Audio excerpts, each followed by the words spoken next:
Right, well, I've got a few quid to spare, so it's eyes down for a full house. Oh, it's shut. Well, I've got to do something with the afternoon. What's this? Cinema. Oh, well, I'll go and see what's on. What's this all about then? Well, I don't know, looks promising enough.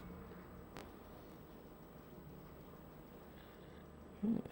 Right, single for the stalls, please. Non-smoking section. Oh, it's all non-smoking. Oh, well, that's good. Right, thank you. Nice bit of woodwork. Alright, get the seating arrangement sorted out. This one. No, wait a minute. Yeah, this is the one. I'll just get comfy. Ah, this reminds me of being a kid. ABC Miners and all that. Well, this place must have a bit of history. It was built in 1911 by the Swiss-born impresario Carl Siebold, who made his headquarters here in Worthing. The Dome Preservation Trust has been in existence for about 5 years now, and the aim of the Trust is to restore this lovely old building to its former glory. The building which, of course, is one of the longest running cinemas in the country, if not the world. Well, I never. But I bet they never made any films down here, though. Hove to Hollywood. Well, those first films, which were made by George Albert Smith and James Williamson, the Hove pioneers of cinema, their first films are very much one-minute, one-shot films, typical of those early films made across Europe and North America. We know lots about Hollywood, but we don't know too much about Hove, because here, from 1897 to about the First World War, 1914, there was a thriving film industry, which indeed became internationally known. I sit corrected. And not only that, they were early pioneers of editing techniques and special effects. The Big Swallow of 1901 is one of Williamson's cleverest films. One is never quite prepared in this Williamson film for what now happens, because it's an impossible action. It could never take place in the theatre, but now in 1901, film makes it possible. Fire of 1901 by Williamson was shot on the streets of Hove and stars the Hove Fire Brigade, who we can see here.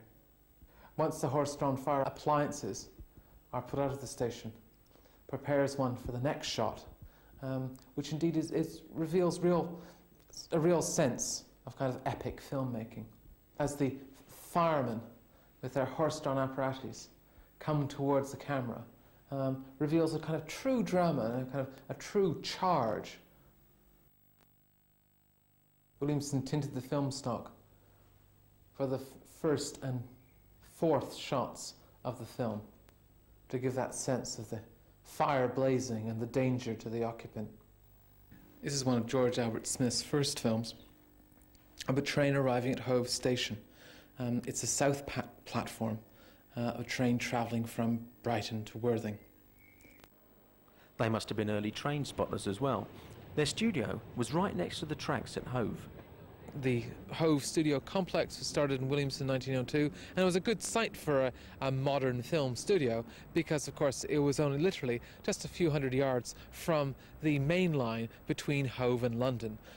Both Williamson and Smith, their films could easily be shown in London on the same day in which they've been developed, printed and cut. Well, that was very enjoyable. Most congenial surroundings for watching a film. But you know, it's not just Hove that had a film industry. Oh no, Shoreham had one as well. Down at the Marlipins Museum in the High Street, they've got an exhibition all about that. It's called The Showman's Dream. Now that's taken from the title of one of the films they made there. It's an interesting story because it's about developing effectively a new industry. There had been filmmaking in Hove pretty much from 1897 to 1914, but then it kind of collapsed. And the Shoreham studio story was another attempt to actually get a film industry off the ground here. But it ran into difficulties too. And so unfortunately by the mid-20s, there were no studios left in Sussex. Now the studios at Shoreham were made of glass to utilise the fantastic natural light, and they were some of the first studios to use solid sets. The scenic artist F.L. Lyndhurst founded the Sunny South Film Company, later the Sea Light Film Company. Now, he was the grandfather of Nicholas Lyndhurst, the actor. The actors and crew lived in what was known as Bungalow Town at Shoreham Beach. These were converted railway carriages that were generally named after shows that people had been in. Most were knocked down during the Second World War, but there are still some that have survived. One of Shoreham's biggest stars was Jean Morgan. I wonder how she felt about being watched by millions of people. She made 3 films for 3 years at Shoreham. Here's an extract from A Lowland Cinderella.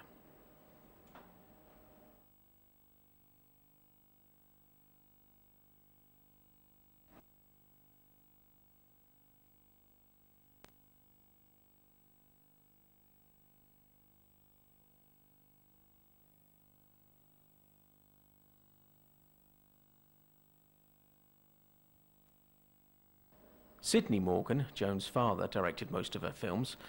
I wonder if she had to audition for Daddy. Oh, well, you see, we were all living together. I mean, it was all sort of taken for granted. I mean, if he was working on a script, I knew that I was one of the parts, and I don't know, it was all very, well, I won't say amateurish, but informal, you know. And we, of course, we had other actors, professional actors, who came down from London and stayed down in our bungalow. Quite good ones, quite good theatre actors mostly. People that we had became the top cameramen we had on our little pictures and the top editor.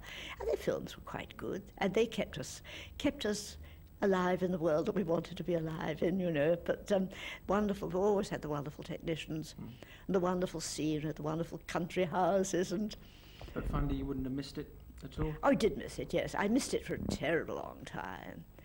But in the end, I found that I loved writing because there was no personal thing. I'd got my contract to deliver a novel and you just settled down and you wrote. And that lasted until 20 years ago, and by that time, again, as the film industry changed, so the book industry entirely changed.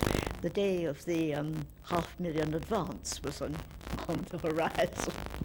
Ah, there's nothing like mixing with stars of stage and screen. Ah, here's some more showbiz chums showing their support for the Worthing Dome. Now, if I just move you out of the way, Macca, I can get myself in there.